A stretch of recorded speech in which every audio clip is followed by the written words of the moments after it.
안녕하세요. 말씀의 거리 467번째 시간 기도하심으로 시작하겠습니다.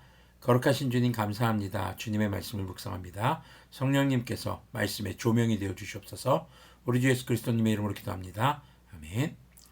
네, 오늘 보실 말씀은 에스라 6장 13절에서 22절까지의 말씀입니다. 그래서 유프라테스 서쪽 지방의 다뜨네 총독과 스달보스네와 동료 관리들은 다리우스 왕이 내린 조서의 지시된 대로 신속하게 처리하였다.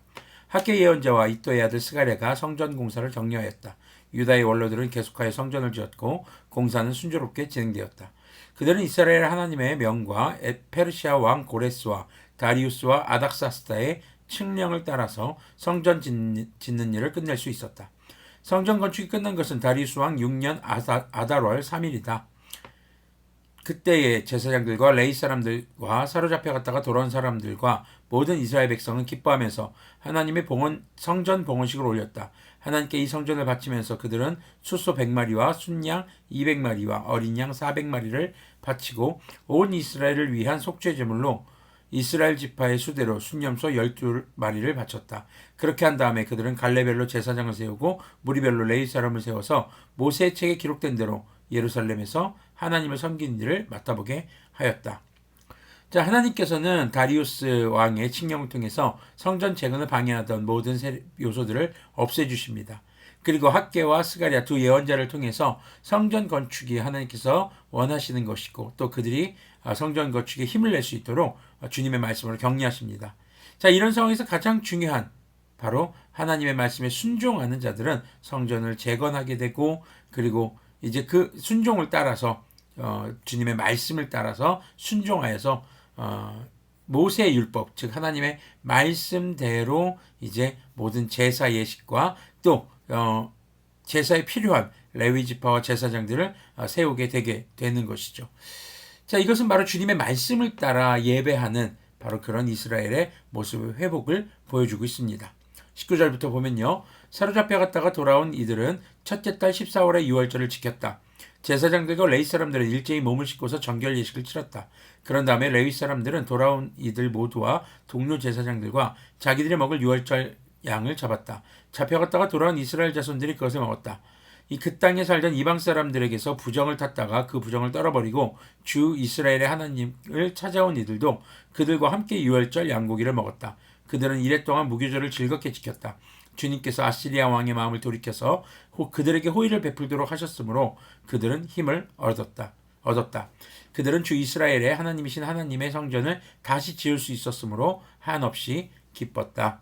자, 성전을 재건하고 이제 포로에서 돌아온 사람들은 드디어 유월절을 지킵니다. 유월절은요, 이집트에서 430년간 노예로 살던 이스라엘 사람들을 하나님의 크신 권능으로 구해내시고 그들이 이집트의 압제에서 해방된 날을 기념하는 것입니다. 우리나라의 이 독립 기념일과 같은 날이죠. 광복절이죠. 네. 자, 그렇게 이스라엘 백성들이 새롭게 태어난 날을 의미한 것이 유월절이었습니다. 자, 이 유월절 예배를 통해서 바벨론 포로에서 돌아와서 다시 하나님께서 그들의 하나님이 되어주신 것을 감사하며 예배할 수 있었던 것이죠. 그리고 여기서 놀라운 것은 이방 사람들이나 혼혈족들, 자, 그 땅에서 부정을 탔다라는 것은요, 그들 죄 가운데 있다가 이제 돌아왔다. 그 얘기는 회개했다라는 겁니다. 부정을 떨어버렸다는 것은요. 자, 그래서 주님께 회심하고 주님을 구할 때 이 유월절 식탁의 교제에 참여할 수 있게 된 것이죠. 유월절 식탁이라는 것은 바로 주님께서 주신 일용할 양식과 더불어서 우리를 구원하신 주님의 은혜에 감사하고 또 그것을 전하고 그것을 가르치는 식탁의 자리였습니다. 자, 이와 마찬가지로 우리 역시 유월절 어린 양으로 우리의 죄에 대한 대가를 대신 지신 우리 주 예수님을 통해서 주님을 예배하는 예배자로 회복된 것을 기억해야 합니다. 그리고 그 예배의 길은 누구든지 예수님의 이름으로 회개하고 주님을 구하는 자들에게는 열려 있다는 것을 우리는 기억하고 가르치고 전해야 할 것입니다. 성전은 주님께서 죄 용서의 길을 열어주시고 하나님의 백성들과 함께 하시기 위해서 지으신 것이었습니다. 당시의 성전 재건이 그럼 오늘날 현대를 살아가는 그리스도인들에게 어떤 의미를 가지고 있는 것일까요? 우리 주 예수님께서는 회개의 길을 열어주셨고 그리고 성령님의 충만함을 통해서 교회를 세워주셨습니다. 예수님을 믿는 그 믿음으로 회개하여 주님을 예배할 수 있는 길이 열린 것이죠. 주님께서 우리를 만나기 위해 열어주신 예배와 또 우리에게 주시는 말씀을 통해서 이제 성경의 역사 속의 성전, 그것을 추억하는 것의 신앙생활이 아니라 지금의 살아있는 주님의 몸된 교회를 통해서 예배하는 그 예배를 회복해야 하는 것을 기억해야 하겠습니다. 기도하겠습니다.